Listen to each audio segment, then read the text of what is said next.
Okay, so Ant wants to see how I made his tag, so let's see if I can recreate it. Okay, well, normally I start off with like 150 by 30, like canvas size, because 30 is the maximum you can have, and 150 just so you have room to play with. Like, it doesn't have to be that big, and chances are it's not, but so it's easier if like you zoom in so you can like see better what like you're doing. So yeah, then we'll do the text first. This computer is like slow. Okay, so for Anthony's, I forgot what font I used, I think. Oh well, we'll use this one. White. Um, so let's try it. It's pretty simple. I mean, you'll see. So type out the name. Yeah, that's the font I used. Okay. Then, if it seems kind of wide, I tend to just like do this. I'm a horrible teacher, I'm telling you. And this program slows my computer down. That's why I hate using it.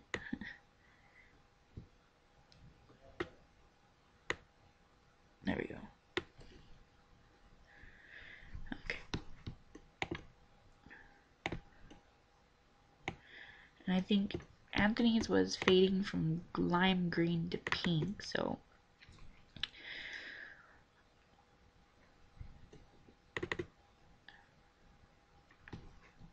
we're gonna take that half and change it to lime green.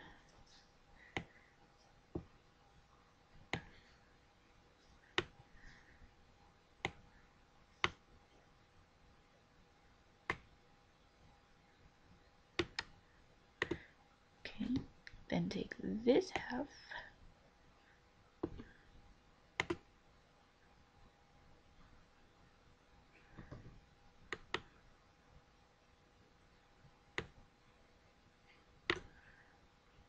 make it pink. Okay, then bring up the layer styles. I mean, it's just hard to explain, and right now I'm like really tired. But bevel and emboss, you can play with the settings with that, or you don't have to do it at all. It's entirely up to you, but I just do it so it's not too bright but not too like dark. And then hold the control key and click on the text like that so you get those marching ants. Then go to select, modify, and expand by 1. And then create a new layer below it and take the paint bucket with, we'll go with a dark green, I guess. Very dark green.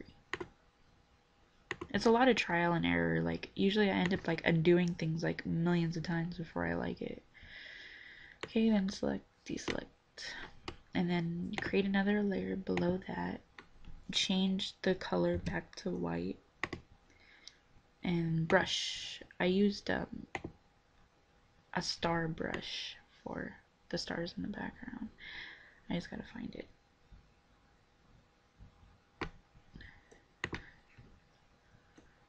Okay, it's this one. And of course we're gonna have to like make it so it's not so big. And then like I just put it anywhere because you're gonna end up moving it anyways. Gotta move the Anthony over.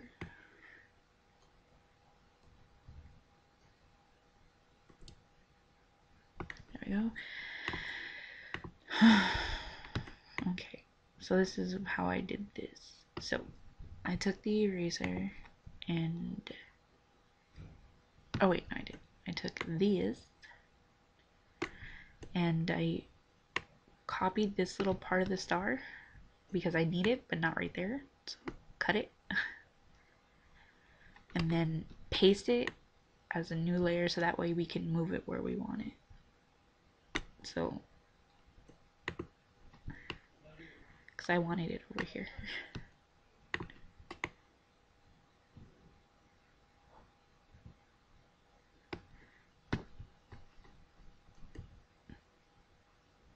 Okay, well, I don't have as much room as I would have hoped I would have had.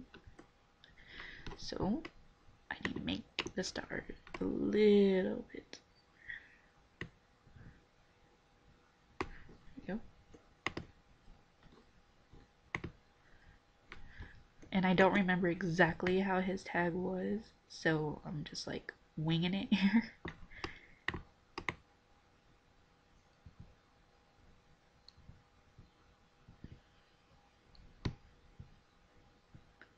I'm about to say screw it with this other star. Fuck it, I'll just leave it right there. Oops, I mean screw it. And then just merge it down. And then duplicate.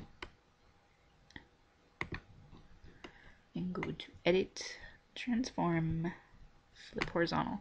Now if you hold your shift key, when you move it, it moves it like straight, so it's not like all over the place, so you know it's even. So move it right there. Then layer styles. The side where the pink's on, we're gonna make the stars like the green color.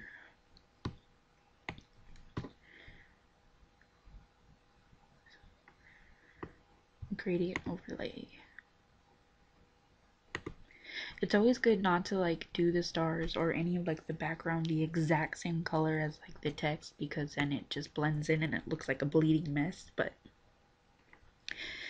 so you may have to like play with colors. See, that's too, so I don't like that, it's too dark.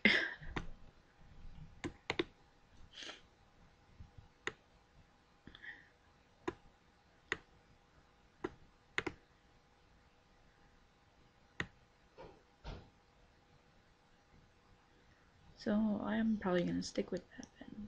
Yeah, that looks like the winner. Alright, let me try that. No, that looks retarded.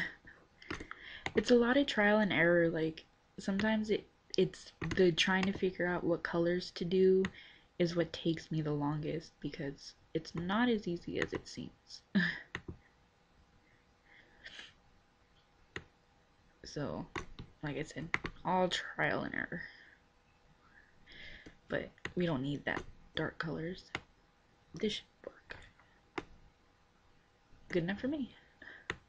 Click OK. Click OK. Now to do the other side. That's gonna be a pink, but that's easy because pink is pink.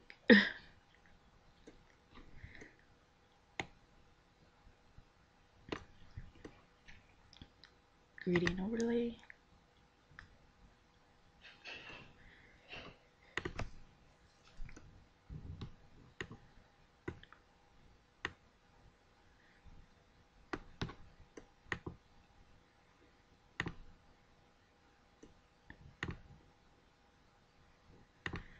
Okay. Okay.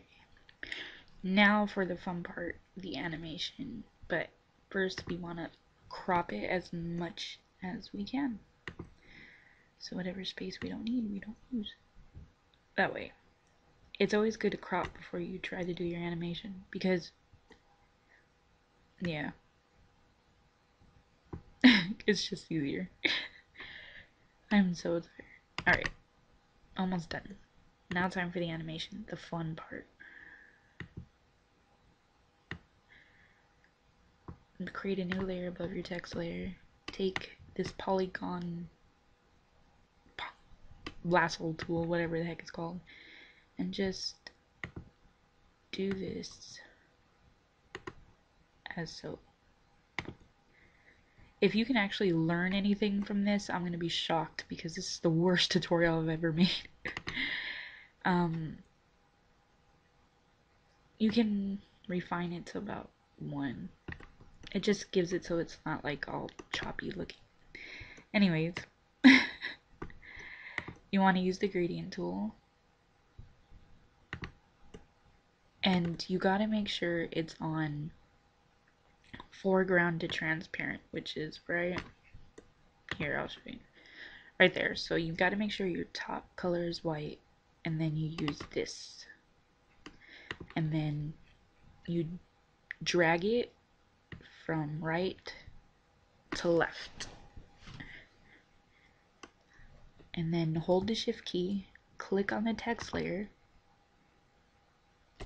and then you want to add a layer mask. And then this is important too. You got to unlink them. Then you click on the text, and you click back up here. And how I do this is with the arrow keys, because then it's straight. So use your left arrow key to move it all the way over.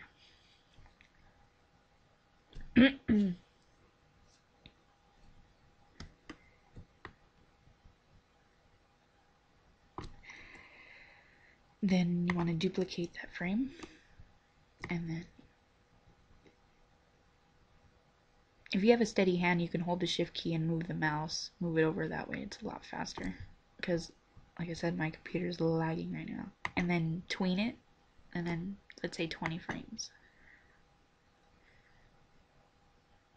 And whenever you save like a GIF animation, it's gonna look like bad because it's transparent. So like it's gonna look like, you know, those black around it, but it blends in really nice with dark background. So pretty much you're fine.